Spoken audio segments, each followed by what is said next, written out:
प्रिय दर्शकों, नमस्कार। जय श्री कृष्णा।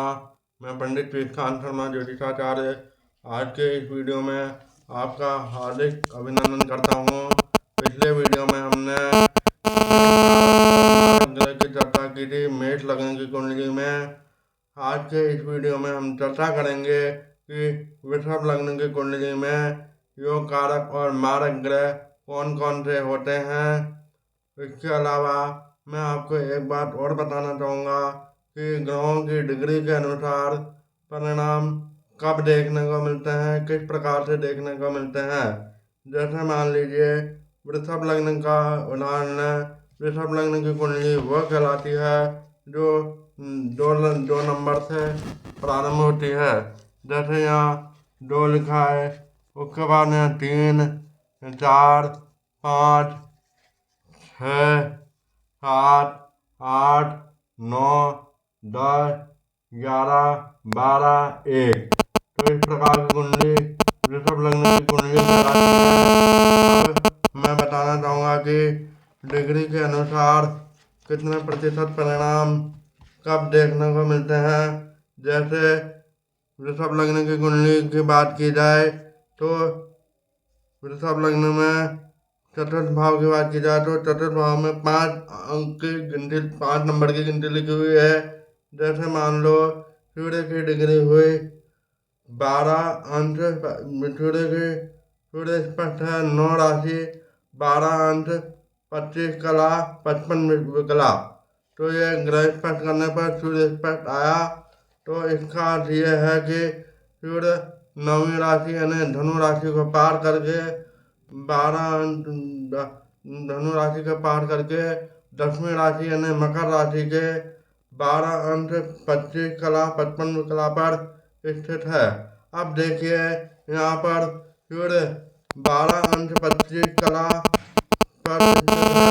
तो इसका मतलब ये है कि ये पूर्ण युवावस्था में है और सूर्य पंचमेश होता है, सूर्य चतुर्थ होता है वृषभ लग्न की कुंडली में। तो अब देखिए चतुर्थ भाव से किसका विचार किया जाता है, भूमि, वाहन, जमीन जायदाद आदि का विचार किया जाता है। जैसे फॉर एग्जाम्पल किसी के मकान बनने का योग है तो अगर पंचमेश यानी सूर्य किसी के कुंडली में पूर्ण युवावस्था में यानी 12 अंश से 18 अंश के बीच में हो, 12 डिग्री से 18 डिग्री के बीच में हो तो उसका बहुत बड़ा आलीशान बंगला बनेगा, शानदार मकान बनेगा। उसी प्रकार अगर इसकी डिग्री कम हो, मान लो 6 से 12 अंश तक हो सूर्य की डिग्री, तो थोड़ा कम अच्छा मकान बना, जैसे 2 कमरे का मकान बना, 3 कमरे का मकान बना। इसी तरीके से देखना चाहिए। ये सिर्फ मेरा समझाने का दृष्टिकोण था, अंशों के अनुसार परिणामों को देखने का। अब और ये परिणाम जो है उनकी महादशा या ग्रहों की महादशा या अंतर्दशा में देखने को मिलते हैं। यानी कि सूर्य की जब महादशा या अंतर्दशा आएगी और मकान बनने का योग हो तो इस प्रकार से फलित करना चाहिए। यह सिर्फ एक उदाहरण है। अब हम बात करते हैं वृषभ लग्न की कुंडली में योग कारक और मारक ग्रह की। वीडियो शुरू करने से पहले आप सबसे एक निवेदन है कि अगर आपने अभी तक मेरे चैनल को सब्सक्राइब नहीं किया है तो प्लीज़ सब्सक्राइब करें, वीडियो को लाइक करें और ज़्यादा से ज़्यादा लोगों से शेयर करें। आइए शुरू करते हैं। वृषभ लग्न की कुंडली शुरू होती है 2 नंबर से, यानी पहले भाव में जिस कुंडली में 2 नंबर की गिनती लिखी हुई होती है उसका स्वामी होता है शुक्र। वृषभ लग्न की होती है, वृषभ का स्वामी होता है शुक्र। तो लग्न हुआ शुक्र। और एक बात और है, जैसे वृषभ लग्न की कुंडली में प्रथम भाव में 2 नंबर की गिनती लिखी हुई है तो इसका मतलब ये नहीं कि यह सेकंड हाउस से दूसरा घर है। हाउस यानी प्रथम ये लग्न ही कहलाएगा, लेकिन पहले घर में दूसरी राशि है ऐसे बोला जाएगा। ये पहला ही घर कहलाएगा। हाउस कभी बदलते नहीं है, भाव कभी बदलते नहीं है। पहला, दूसरा, तीसरा, चौथा, पांचवा, छठा, सातवां, आठवां, नौवां, 10वां, 11वां, 12वां, ये भाव निश्चित रहते हैं, फिक्स रहते हैं। इनमें कोई परिवर्तन नहीं होता है। परिवर्तित होते हैं सिर्फ राशियों के अंक। किसी में 1 लिखा होता है, किसी में 2 लिखा होता है, किसी में 3 लिखा होता है। उसी क्रम को आगे बढ़ाते हुए घड़ी की सुई के विपरीत दिशा में इनका क्रम चलता है। 1 से 12 तक का क्रम चलता रहता है। ये है। तो जो कुंडली 2 नंबर से शुरू होती है, प्रथम भाव में 2 का अंक लिखा होता है, वो वृषभ लग्न की कुंडली कहलाती है। अब हम बात करते हैं वृषभ लग्न की कुंडली में योग कारक और मारक ग्रह की। चलिए शुरू करते हैं। तो देखिए, 2 नंबर की राशि है वृषभ। वृषभ राशि का स्वामी होता है शुक्र, और शुक्र देव को एक घर तो मिला है प्रथम भाव, जो कि शरीर के रंग रूप, कदकाठी आदि का विचार किया जाता है। व्यक्ति के व्यक्तित्व, स्वभाव आदि का विचार प्रथम भाव से किया जाता है। इस प्रकार से इसको शुक्रदेव को एक तो अच्छा घर मिला है। और शुक्रदेव की दूसरी राशि है तुला। तुला राशि वृषभ लग्न की कुंडली में छठे भाव में पड़ती है, क्योंकि जैसा गिना तो 2, 3, 4, 5, 6, 7, तो छठे भाव में 7 अंक की गिनती लिखी होती है। 7वें नंबर की जो राशि है वह है तुला। तुला राशि का स्वामी है शुक्र। तो इस प्रकार से शुक्रदेव को 2 राशियां मिली है। एक तो मिला है और एक छठा भाव शुक्रदेव को मिला है। और शुक्रदेव छठे होने का कारण, यानी छठा भाव का स्वामी होने का कारण, छठे भाव से विचार किया जाता है। रोग, ऋण, शत्रु, दुर्घटना आदि का विचार किया जाता है। क्योंकि लेकिन शुक्रदेव को एक घर अच्छा नहीं मिला है, दूसरा अच्छा मिला है, और ये लग्नेश होने के कारण शुक्रदेव यहाँ पर योग कारक हुआ। भले ही इसकी दूसरी राशि छठे, 8वें, 12वें में ही क्यों ना हो, इसलिए ये लग्नेश होने के कारण शुक्र योग कारक कहलाया वृषभ लग्न की कुंडली में। इसी प्रकार से उसके बाद दूसरे घर की हम बात करें तो वृषभ लग्न की कुंडली में दूसरे घर में 3 नंबर की गिनती लिखी हुई होती है। तीसरे नंबर का राशि होती है मिथुन। मिथुन राशि का स्वामी होता है बुध। बुध देव को एक घर तो मिला है दूसरा घर, और दूसरा घर मिला है बुध देव को पंचम भाव। इस प्रकार से बुध देव और द्वितीय भाव से विचार किया जाता है। धन, वाणी, कुटुंब आदि का विचार किया जाता है द्वितीय भाव से। तो इस प्रकार से बुध देव को एक विभाग तो मिला है वाणी का, कुटुंब का, धन का, और दूसरा विभाग मिला है शिक्षा का, संतान का आदि का विचार पंचम भाव से किया जाता है। तो ये जो है पंचम भाव बुध देव को मिला है, जिससे शिक्षा, संतान, प्रेम, विवाह आदि का विचार किया जाता है। इस प्रकार से बुध देव को दोनों ही घर अच्छे मिलने के कारण वृषभ लग्न की कुंडली में योग कारक की श्रेणी में रखा गया है। अब आगे बात करते हैं तीसरे भाव की। तीसरे भाव में वृषभ लग्न की कुंडली में 4 नंबर की गिनती लिखी हुई होती है। इस प्रकार से तृतीय वृषभ लग्न की कुंडली में हुआ चंद्रदेव। चंद्रदेव को अधिक मेहनत वाला घर मिला है, परंतु मेहनत करने पर फल की प्राप्ति अच्छी होती है। मेहनत का फल मीठा होता है, इसलिए चंद्रदेव जो है वृषभ लग्न की कुंडली में योग कारक की श्रेणी में आएंगे। उसके बाद आते हैं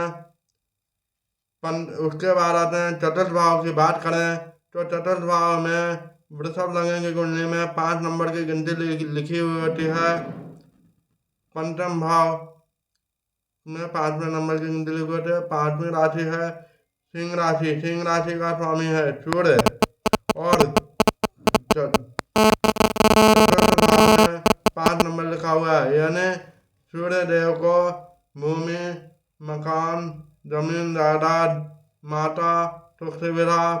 प्रॉपर्टी आदि का डिपार्टमेंट या विभाग मिला है। इस प्रकार से ये चतुर्थ भाव अच्छा होने के कारण सूर्यदेव और सूर्यदेव को मिलने के कारण सूर्य वृषभ लग्न की कुंडली में हुए योग कारक। उसके बाद में 6 नंबर की गिनती लिखी हुई है पंचम भाव में। पंचमेश इस प्रकार से पंचमेश हुआ बुध, और पंचमेश होने के कारण बुध इष्टदेव हुए, और इष्टदेव होने के कारण बुध योग कारक की श्रेणी में आएंगे। बुध की विस्तार से चर्चा पहले कर चुका हूँ। उसके बाद में वृषभ लग्न की कुंडली में छठे भाव में 7 नंबर की गिनती लिखी हुई होती है, और 7वें राशि का स्वामी होता है, तुला राशि का स्वामी होता है शुक्र। इसकी चर्चा हम कर चुके हैं। ये लग्नेश होने का कारण योग कारक हुए। उसके बाद आते हैं सप्तम भाव पर। सप्तम भाव में वृषभ लग्न की कुंडली में 8 नंबर की गिनती लिखी हुई होती है। 8वीं राशि होती है वृश्चिक। वृश्चिक का स्वामी होता है मंगल। मंगल देव को एक और राशि मिली हुई है मेष राशि। मेष राशि जो कि वृषभ लग्न की कुंडली में 12वें भाव में आती है। तो इस प्रकार से मंगल देव को शुक्र का अति शत्रु माना जाता है, क्योंकि शुक्र जो है भोग विलास आदि का कारक है, और मंगल देव जो है रक्त का कारक है।